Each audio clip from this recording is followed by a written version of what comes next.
નમસ્કાર મિત્રો, આજે આપણે ધોરણ 10 કાવ્ય 5 દીકરી કાવ્ય વિશે આપણે અભ્યાસ કરીશું. મિત્રો, દીકરી એ કાવ્ય અશોક ચાવડા લિખિત અને ગઝલ સ્વરૂપે લખાયેલું છે. અશોક ચાવડા છે એનું ઉપનામ બેદિલ છે. આપણે દીકરી કાવ્યનો પરિચય મેળવીએ એ પહેલા આપણે સર્જક વિશે થોડીક માહિતી પ્રાપ્ત કરીએ તો કવિનું નામ છે અશોક પીતાંબર ચાવડા. એનો જન્મ છે 23/8/1978. વતન મંડળાસર ગામ છે, સુરેન્દ્રનગર જિલ્લામાં આવેલું મંડળાસર ગામ છે. સાહિત્ય સર્જન એના વિશે વાત કરીએ તો પગલા તળાવમાં અને પગરવ તળાવમાં આ બંને એના ગઝલ સંગ્રહ છે. અને ડાળખીથી સાવ છૂટા એ પુસ્તકમાં બધી કવિતાઓ સંગ્રહાયેલી છે, એટલે એનું કવિતા સંગ્રહ છે. ઉપરાંત એમને કેટલાક એવોર્ડ છે એ પણ પ્રાપ્ત થયેલા છે. ગુજરાત સાહિત્ય અકાદમી દિલ્હી યુવા પુરસ્કાર એવોર્ડ એઓને મળેલો છે. આ ઉપરાંત ગુજરાત સાહિત્ય અકાદમી યુવા ગૌરવ પુરસ્કાર થી તેઓ પુરસ્કૃત થયેલા છે. ત્યાર પછી મિત્રો આપણે હવે આગળ ગઝલ કાવ્ય છે દીકરી એનો સાર, એનો સંક્ષિપ્ત પરિચય મેળવીએ તો આ કાવ્ય છે એનું સ્વરૂપ છે ગઝલ સ્વરૂપ. તેમાં દીકરીનું જે ગૌરવ ભર્યું અને માન ભર્યું જે સ્થાન છે એની કવિ વાત કરે છે કે દીકરી છે એ વહાલનો દરિયો છે, માતાની આંખમાં થીજી ગયેલું એ આંસુ છે, પિતાના દિલનો ધબકાર છે, દીકરી એ સ્નેહનું ખળખળતું એક ઝરણું છે. મિત્રો, એવું કહેવાય કે દીકરો કુળનો દીપક, પરંતુ દીકરી છે કવિ કે છે તો બબે કુળને ઉજાડે છે, એટલે બે કુળનો દીપક છે, એક કુળનો નહીં. દીકરી જ્યાં જાય છે ત્યાં પોતાની અલગ આગવી સુગંધ છે, પોતાની આગવી છાપ છે એ છોડી જાય છે. ભારતીય સંસ્કૃતિના પ્રતીક દ્વારા દીકરીનું વ્યક્તિત્વ આ કાવ્યમાં કવિએ પ્રગટ કરેલું છે. કાવ્યમાં પિતાની નજરે આલેખાયેલું એક દીકરીનું સરસ મધુર વાત્સલ્ય સભર અને મધુર એનું વ્યક્તિત્વ છે કાવ્યમાં કવિએ પ્રગટ કરેલું છે. કવિ છે કહે છે કે દીકરીની ઝલક છે એક દેવીની અંદર સુખડ અને ચંદનનું જે તિલક છે એમાં દીકરીની ઝલક છે એ કવિ જોવે છે. કવિ કહે છે કે દીકરી છે એ સ્નેહનું ઝરણું છે અને દીકરીનું જે સ્થાન છે એ માતા પિતાના હૃદયમાં કેવું છે એનું સરસ મજાનું આલેખન કવિ આ કાવ્યની અંદર કરેલું છે. તો મિત્રો, હવે આપણે કાવ્યનો શબ્દસહ ભાવાર્થ છે એ જોઈશું. પછી આપણે આગળ સર્જક પરિચય અને કાવ્યનો ટૂંકમાં પરિચય મેળવ્યા પછી હવે આપણે કાવ્યની પંક્તિઓ છે એનો આપણે શબ્દસહ પરિચય કે ભાવાર્થ છે એને મેળવશું. પહેલા આપણે કાવ્યનું પઠન કરી અને શબ્દસહ પરિચય મેળવશું અને પછી સાથે સાથે એના શબ્દાર્થ અને એનો ભાવાર્થ પણ આપણે કરતા જઈશું. તો દીકરી કાવ્ય, દીકરી એ ગઝલ કાવ્ય અશોક ચાવડા લિખિત પગરવ તળાવમાંથી ગઝલ સંગ્રહમાંથી લેવાયેલ દીકરી કાવ્ય છે એનો આપણે પહેલા પઠન કરશું કે સ્વર્ગની એક એક દેવીની ઝલકમાં દીકરી છે, સુખળ ચંદન અને કુમકુમના તિલકમાં દીકરી. કવિ કહે છે કે દીકરી છે એ સ્વર્ગની એક એક એટલે આપણે કર્યું હતું એક અને એક,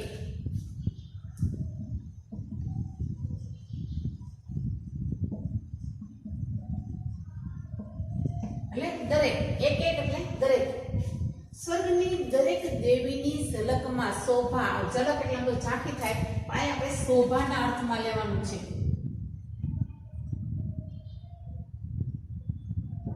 આમ તો ઝલક એટલે શું થાય મિત્રો? ઝાંખી, પણ અહીં આપણે શોભાના અર્થમાં લેવાનું છે. તો સ્વર્ગની એક એક દેવી, દેવી એટલે દેવીઓ, તો સ્વર્ગની એક એક દેવીઓની ઝલકમાં છે દીકરી. દીકરી છે એમાં કવિને સ્વર્ગની એકો એક દેવી છે એની ઝલક, એની ઝાંખી થાય છે, એની શોભા કવિ છે એને દીકરીમાં દેખાય છે. ત્યાર પછી કહે છે કે છે સુખડ ચંદન અને કુમકુમના તિલકમાં. મિત્રો, સુખડ ચંદન અને કુમકુમનું તિલક છે, પવિત્ર છે. તો કવિ અને દીકરીની પવિત્રતા છે એ દર્શાવે છે કે સુખડ અને ચંદન જેમ સુગંધિત છે એમ દીકરી પણ કવિને સુખડ અને ચંદનના તિલકમાં દીકરીનો ભાગ દેખાય છે. અને કુમકુમના તિલક, કુમકુમ પણ શુભ પ્રસંગે આપણે કુમકુમનું તિલક કરીએ છીએ, તો કવિને એમાં પણ દીકરીની ઝાંખી, એટલે દીકરીને પવિત્ર માને છે. સુખડ અને ચંદન કયો સમાસ થશે મિત્રો? દ્વંદ્વ. સુખડ ચંદન. કવિને સ્વર્ગની એક એક દેવીઓમાં દીકરીની ઝાંખી થાય છે. સુખડ અને ચંદન છે એની સુગંધમાં કવિને દીકરીની ઝાંખી થાય છે. અને શુભ પ્રસંગે જ્યારે કુમકુમ એટલે કંકુ,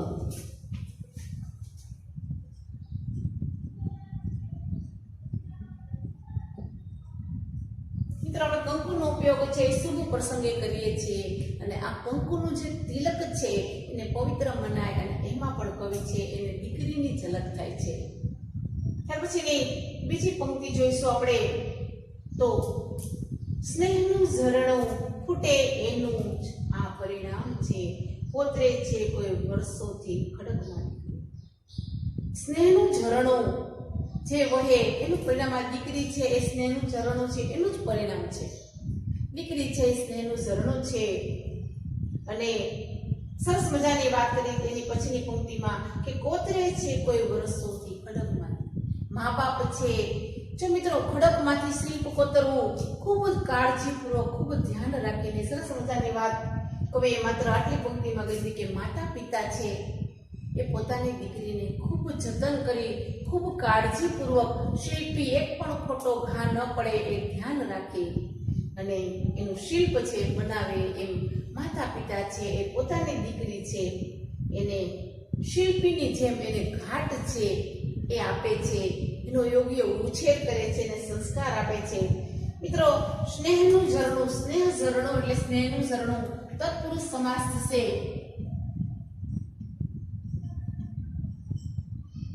સ્નેહ ઝરણું એટલે સ્નેહનું વચ્ચે આવશે એટલે તત્પુરુષ સમાસ થશે. ફૂટે એનું જ આ પરિણામ, સોરી, આ કોતરે છે કોઈ વર્ષોથી ખડકમાં દીકરી. મિત્રો આ વાક્ય જુઓ, કોતરે છે કોઈ વર્ષોથી ખડકમાં દીકરી. ખડક છે એ શું છે? નિર્જીવ છે, અને એમાં દીકરી બનાવે છે, ચેતનનું આરોપણ કરે છે, સજીવારોપણ અલંકાર છે આ થશે.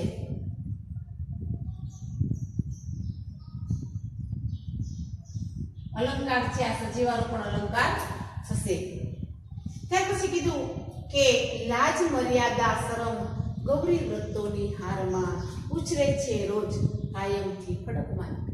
બહુ સરસ મજાની વાત કરી છે એ પંક્તિમાં. નીચેની પંક્તિમાં કવિએ પહેલી તો આપણે પહેલી પંક્તિ ખાલી જોઈએ એમાં કે લાજ મર્યાદા શરમ, દીકરી છે એની પાસે એનામાં લાજ હોય અને મર્યાદા. લાજ મર્યાદા કયો થશે મિત્રો? દ્વંદ્વ. મિત્રો તમારે અલગ અલગ પાઠ પાડીને લખવાના છે, તો સાઈડમાં બોર્ડ છે એટલે લખું છું, તમારે બરાબર એના પાઠ પાડી અને લખવાનું રહેશે કે આ સમાસ છે, આ સંધિ છે, આમાં આવી છે, આ એના શબ્દાર્થ છે.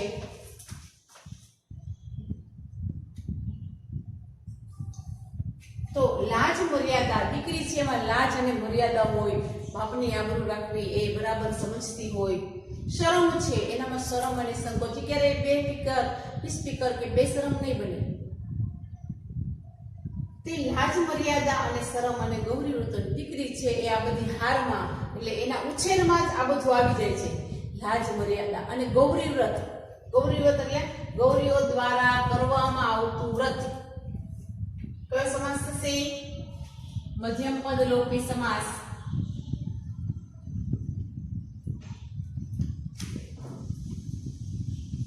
કે ગૌરીઓ દ્વારા કરવામાં આવતું, ગૌરી એટલે છોકરીઓ,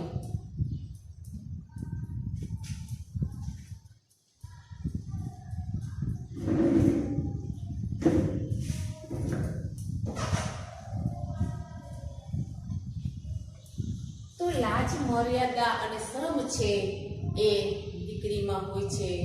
એ દરેક બાબત પોતાની આબરૂ સાચવી, કેવી રીતે ક્યાં કેવું વર્તન કરવું, એ દરેક બાબત એનામાં રહેલી છે. અને ગૌરી વ્રતો એટલે નાનપણથી જ એ આવા વ્રત અને એ બધું કરી અને મોટી થાય છે. ત્યાર પછીની પંક્તિમાં સરસ કીધું કે અત્યારે વર્તમાન સમયમાં જોઈ અને કવિ કહે છે કે ઉછરે છે રોજ કાયમથી ખડકમાં દીકરી. ખડક એટલે બીક, ડરથી.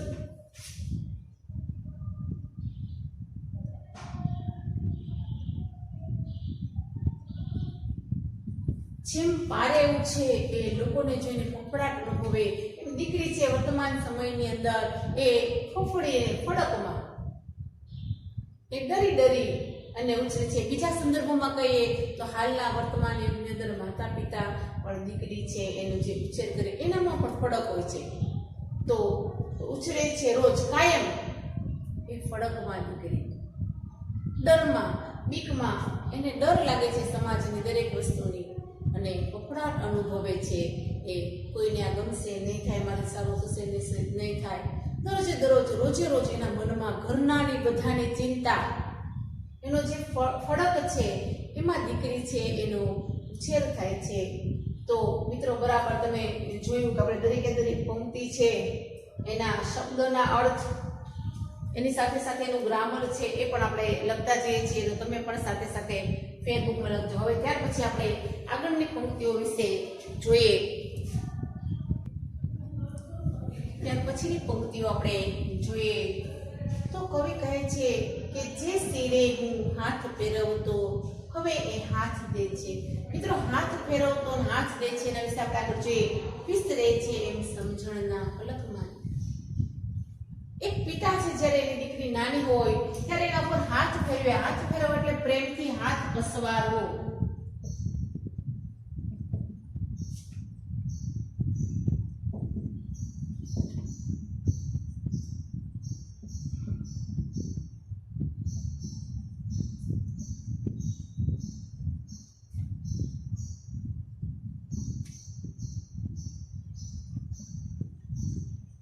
પ્રેમથી જ્યારે દીકરી નાની છે ત્યારે પિતા છે જે શિરે હું હાથ ફેરવતો, દીકરીના મસ્તક ઉપર પ્રેમથી હાથ પસવારતા. પછીની નાનકડી કડીમાં પંક્તિમાં કહે છે હવે એ હાથ દે છે. હાથ દેવો એટલે પિતાને સધિયારો દેવો, મદદરૂપ બનવું, સહાય કરવી.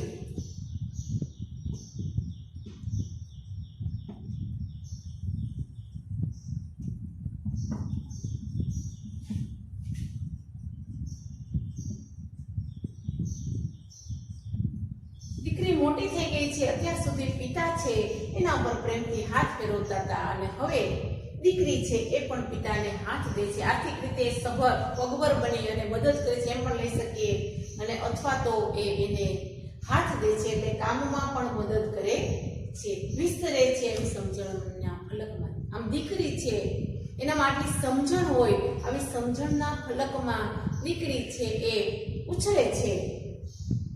ત્યાર પછીની પંક્તિમાં કે છે કે સુર શરણાય સગા સંબંધીઓની ભીડમાં. દીકરી મોટી થાય છે, એના લગ્ન થાય છે. સુર એટલે અવાજ, શરણાયો આનો અવાજ, અને સગા સંબંધોની ભીડમાં જ્યારે દીકરી વિદાય થાય છે ત્યારે દરેકની પલક છે ભીની થાય છે. દરેક રડી પડે છે, માતા પિતા પણ રડી પડે છે અને પછી કાયમ એની યાદમાં, દીકરીની યાદમાં માતા પિતા છે, એની પલક છે, પલક એટલે પાપણ છે, એ ભીની થાય છે. ખૂબ સરસ વાત આ કાવ્યમાં કવિએ દીકરીનું મહત્વ સમજાવતા કહ્યું છે કે દીકરી છે એ વાલનો દરિયો છે, દીકરી છે એ સુખડ ચંદનનું સુગંધ છે, દીકરી છે કુમકુમનું તિલક છે, દીકરી છે સ્વર્ગની દેવી છે, દીકરી છે એ બે કુળનો દીવો છે. ઘણા બધા દીકરીઓ વિશે કાવ્યો લખાયેલા છે અને એમાંનું એક આ અશોક ચાવડાનું કાવ્ય છે. એ ખૂબ સરસ ગઝલ કાવ્ય છે. એમાં કવિ આ કાવ્યની અંદર દીકરીનું મહત્વ ખૂબ સરસ રીતે સમજાવે છે કે દીકરી કેવી છે, અને દીકરીનું મહત્વ બતાવતા છેલ્લી પંક્તિમાં કવિ કહે છે કે જ્યારે સાસરે હોય છે ને ત્યારે ભીની પલક માતા પિતા છે ને દરરોજ યાદ કરી અને એની પલક છે એ ભીની થાય છે. ત્યાર પછી મિત્રો આપણે આગળ એના પ્રશ્નોત્તર વિશે ચર્ચા કરીશું.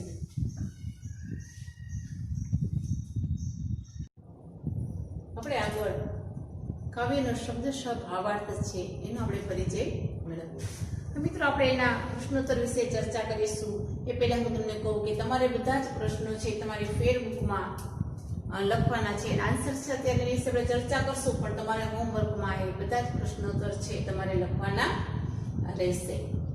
તો મિત્રો પહેલા પ્રશ્નોત્તર લખ્યા પહેલા કાવ્યનું નામ, સાહિત્ય પ્રકાર, કવિનું નામ, સર્જક પરિચય અને શબ્દાર્થ લખી અને પછી આપણે એના પ્રશ્નોત્તર છે એ લખશું. તો હવે આપણે એના કેટલાક ટૂંકા પ્રશ્નોત્તર 1-2 વાક્યમાં જવાબ આપો એવા પ્રશ્નોની ચર્ચા કરીશું. તો નીચે આપેલા પ્રશ્નોને 1-2 વાક્યમાં જવાબ લખો. એમાં પહેલો પ્રશ્ન, દીકરી કાવ્યના કવિનું નામ લખો. તો દીકરી કાવ્યના કવિ છે અશોક પીતાંબરદાસ ચાવડા. બીજો પ્રશ્ન છે, દીકરી કાવ્યનો સાહિત્ય પ્રકાર લખો. તો દીકરી કાવ્યનો સાહિત્ય પ્રકાર એક ગઝલ કાવ્ય છે. દીકરી કાવ્યના કર્તાનું ઉપનામ, એનું તખલ્લુસ, ઉપનામ એટલે તખલ્લુસ શું છે તે જણાવો. તો દીકરી કાવ્યના કર્તાનું તખલ્લુસ કે ઉપનામ બેદિલ છે. દીકરી કાવ્ય શેમાંથી લેવામાં આવ્યું છે? તો દીકરી કાવ્ય પગરવ તળાવમાંથી, એ અશોક ચાવડાનો ગઝલ સંગ્રહ છે એમાંથી લેવામાં આવેલું છે. કોની ઝલકમાં દીકરી દેખાય છે? તો કે સ્વર્ગની એક દેવીઓની ઝલકમાં દીકરી દેખાય છે. સુખડ, ચંદન અને કુમકુમમાં કવિને શું દેખાય છે? તો સુખડ, ચંદન અને કુમકુમમાં કવિને દીકરીની ઝલક દેખાય છે. ત્યાર પછીનો પ્રશ્ન, વર્ષોથી કોઈ દીકરીનું શિલ્પ શેમાં કોતરે છે? તો વર્ષોથી કોઈ દીકરીનું શિલ્પ ખડકમાં કોતરે છે. દીકરી કયું વ્રત કરે છે? તો દીકરી એ ગૌરી વ્રત કરે છે. કવિએ સ્નેહનું ઝરણું કોને કહ્યું છે? તો કવિ અશોક ચાવડાએ સ્નેહનું ઝરણું દીકરીને કહ્યું છે. સ્વર્ગમાં દીકરી કયા સ્વરૂપે દેખાય છે?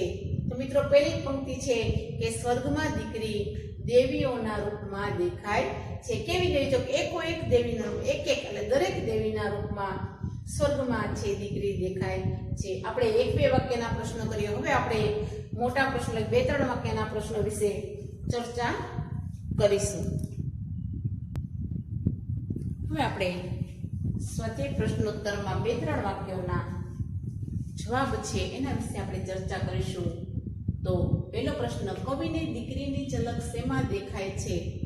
તો મિત્રો પહેલી જ પંક્તિ છે કે કવિને દીકરીની ઝલક છે એ સ્વર્ગની એક દેવીઓમાં દેખાય છે. એટલું જ નહીં, કવિ કહે છે કે જ્યાં જ્યાં નજર, ઉપર નીચે આજુબાજુ ચો તરફ, જ્યાં જ્યાં નજર કરે ત્યાં કવિને દીકરી દેખાય છે. બીજા શબ્દોમાં કવિએ કાવ્યની દ્રષ્ટિએ લઈએ તો સ્વર્ગની દેવીઓમાં ચંદનના તિલકમાં, સુખડમાં, કુમકુમના તિલકમાં, પુતરેલા ખડકોમાં અને સમજણની જે ફલક છે, સમજણનો વિસ્તાર એમાં, અને અંતે કવિ કહે છે કે આંખની ભીની પલકમાં કવિ છે એ દીકરીની ઝલક છે એ જુએ છે. દીકરીને માથે હાથ ફેરવો અને દીકરી હાથ દે, એમાં શું ફરક? તો હાથ ફેરવવો એટલે પ્રેમથી દીકરીના મસ્તક પર પ્રેમથી હાથ પસવારવો, એને દીકરીની માથે હાથ ફેરવો કહેવાય. અને દીકરી જ્યારે મોટી થાય મિત્રો, અને ત્યારે તે પોતાના મા બાપને સાથ આપે, સધિયારો આપે, એને આ પગભર થઈ જાય, મા બાપને આર્થિક રીતે મદદ કરે, મમ્મીને કામમાં મદદ કરે, પપ્પાને આર્થિક રીતે પપ્પાના ખભે ખભા મિલાવી અને જ્યારે ઊભી રહે ત્યારે એને હાથ દીધો કહેવાય. અને હાથ ફેરવો એટલે જ્યારે દીકરી નાની હોય એને પિતા એના મસ્તક પર હાથ ફેરવે, એને હાથ ફેરવો ગણાય. કયા પ્રસંગ પછી મા બાપની આંખો રોજ ભીની થાય છે? તો મિત્રો જ્યારે શરણાઈ વાગી અને દીકરીનું લગ્ન થાય, સગા સંબંધીઓની ભીડમાં દીકરી ક્યાંક ખોવાઈ જાય, દીકરીની વિદાય થાય, અને વિદાય પછી દીકરીને યાદ કરતા રોજ મા બાપની આંખ છે ને એના ભીની થાય છે, આંખમાં પાણી આવે છે, અને એ પાણીમાં દીકરી પણ ભીંજાય છે. કેમ કે મા બાપની આંખમાં દીકરી વસે છે, અને વસેલી આંખમાં જ્યારે મા બાપની આંખમાં પાણી આવે ત્યારે એ પાણીમાં એ દીકરી પણ ભીંજાય છે. એટલે કે છે કે લગ્ન પછી મા બાપની આંખમાં જે પાણી આવે અને એ પાણીમાં દીકરી ભીંજાય છે. દીકરી કાયમ ખડકમાં ઉછરે છે એમ કવિ શા માટે કહે છે? તો દીકરી કાયમ ખડકમાં ઉછરે છે એમ કવિ કહે છે કારણ કે અત્યારે સમાજના મૂકેલા જે પ્રતિબંધો છે, જે રીત રિવાજ છે, એમાં દીકરી છે, એમાં મા બાપે દીકરીને ઉછેરે છે, એના ઉપર કેટલા બધા બંધનો નાખેલા હોય છે, અને એ બંધનમાં દીકરી ઉછરે છે. કોકને ગમશે, નહીં ગમે, આમ કરીશ તો આમ થશે, આ સારું લાગશે કે એટલે બધાનો વિચાર કરતા મા બાપથી લઈ અને સમાજનો વિચાર કરતા દીકરી જીવે છે. અને એટલે જ કવિ કહે છે કે દીકરી કાયમ ફડકમાં એને કાયમ બધાની ચિંતા હોય, પોતાના ઘરની હોય, આજુબાજુની હોય, સમાજની હોય કે હું આવું કરીશ સમાજમાં સારું લાગશે કે નહીં. અને એવી રીતે એ દીકરી છે ઉછરે છે, મોટી થાય છે. નાનપણથી લઈને મોટી થાય ત્યાં સુધી એના મનમાં કાયમ ફડક હોય છે. અને એટલા માટે કવિ કહે છે કે દીકરી ફડકમાં ઉછરે છે. કાવ્ય પંક્તિ નીચેની સમજાવવાની છે.